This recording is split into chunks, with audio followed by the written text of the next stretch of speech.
ताजेवाला यमुनानगर जिले का एक ऐतिहासिक क्षेत्र है जहां पर चारों ओर से नदियों का नहरों का निकलना है। पहाड़ों से सारा पानी इसी क्षेत्र से होकर आसपास के राज्यों में जाता है। इसके बीचों बीच एक महिला ने बहुत खूबसूरत वृद्ध आश्रम खोलने का काम किया जिसका नाम है आस्था फाउंडेशन नाम से एक संस्था इस वृद्धाश्रम को चला रही है। गुरु माँ के नाम से महिला नाज पटेल बहुत से असहाय लोगों की सेवा कर रही है। सड़क पर जो भी असहाय व्यक्ति इस संस्था को मिलता है तो वह वृद्ध आश्रम में लाकर उसकी सेवा करती है। अगर उसका परिवार उसे ले जाना चाहता है तो उसको उनके परिवार से भी मिलाया जाता है। आइए सुनते हैं क्या कहती है नाज पटेल।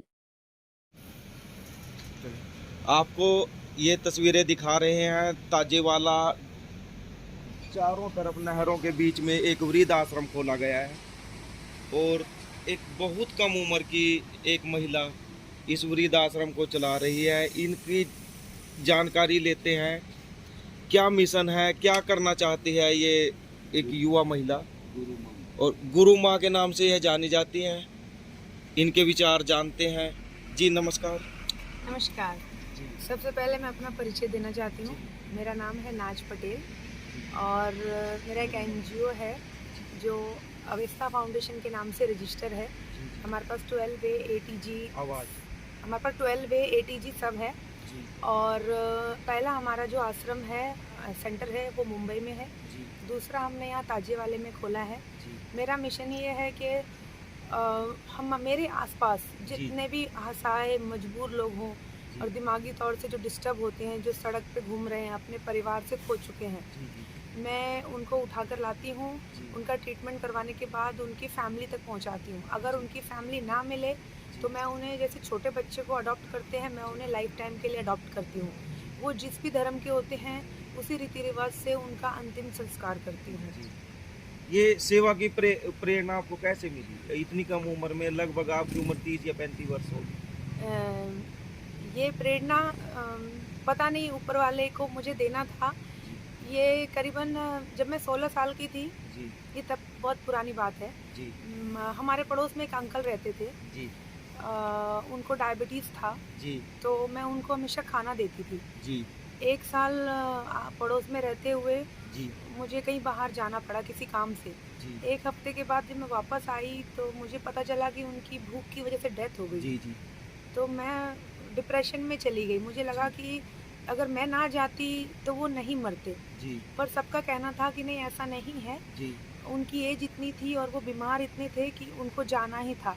पर उसको मैंने अपनी जिम्मेदारी की तरह लिया और दोबारा मेरे सामने ऐसा कुछ भी ना हो।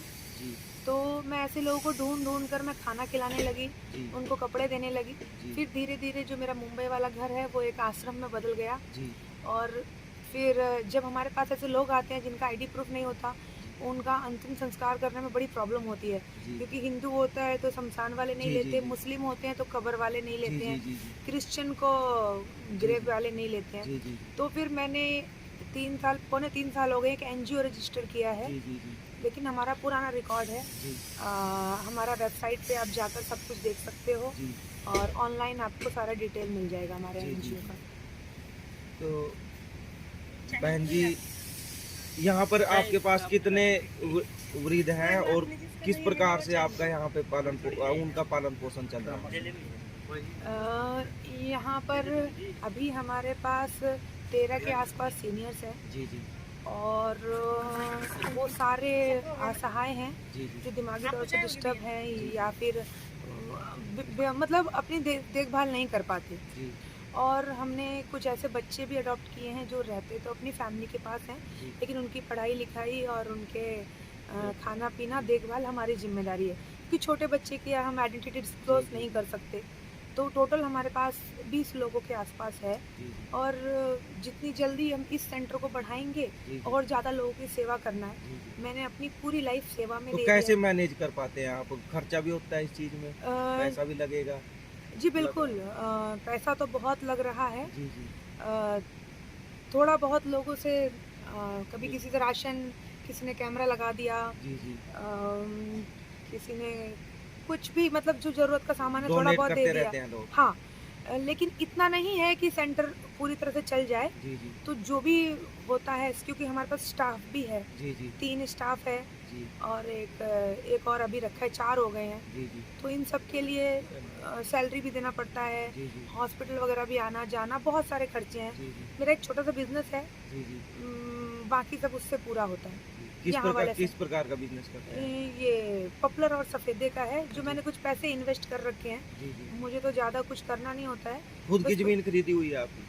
ये वाली ज़मीन जो है मुझे डोनेट किया है। जी जी एक सलीम कसाना नाम के हैं, जी, यहाँ जी। सोनीपत में रहते हैं। यहीं जी। पीछे ससुराल है उनका। जी जी जी मैं उन्हें बचपन से जानती हूँ, लेकिन जी। अभी उन्होंने मेरे को ये ज़मीन डोनेट किया है। जी जी और वो हमारे एनजीओ में फील्ड कोऑर्डिनेटर भी है। जी जी यहाँ के एनजीओ का सारा देखभाल वही करते हैं। जी जी क्योंकि मुझे हमेशा रेस्क्यू वगैरह पे जाना रहता है, जी जी इधर-उधर जाना रहता है, जी, काम जी। भी है जी इसलिए। जी जी और किस प्रकार का माहौल बनाना चाहते हो, किस प्रकार की मदद करना चाहते हो यमुनानगर डिस्ट्रिक्ट में आप?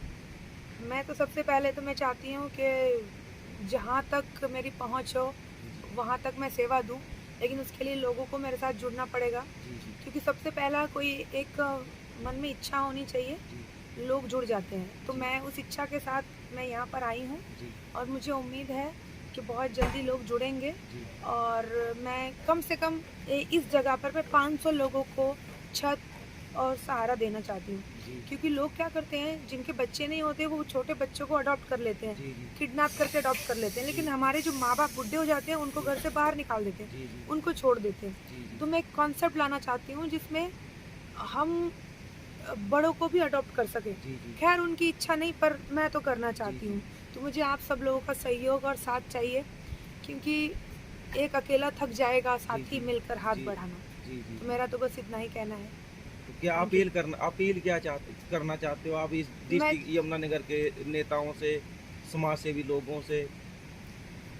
बस मैं उम्मीद करती हूँ उनके मन में जल्दी से एहसास हो जी, और इस जगह को बड़ा बनाने में हेल्प करें। जी, जी, और यहाँ पे 4-5 कमरे होने चाहिए बड़े, जी, यहाँ पे 4 दीवारी होनी चाहिए जी, जी, और इतना राशन-वाशन होना चाहिए कि इनको कोई तकलीफ़ ना हो जी, जी, और यहाँ पे सैलरी वगैरह निकलता जाए। जी, जी, बस इतना बड़ा बना दे कि मैं यहाँ 500 लोगों को रख सकूँ इस जगह पर। जी, थैंक यू।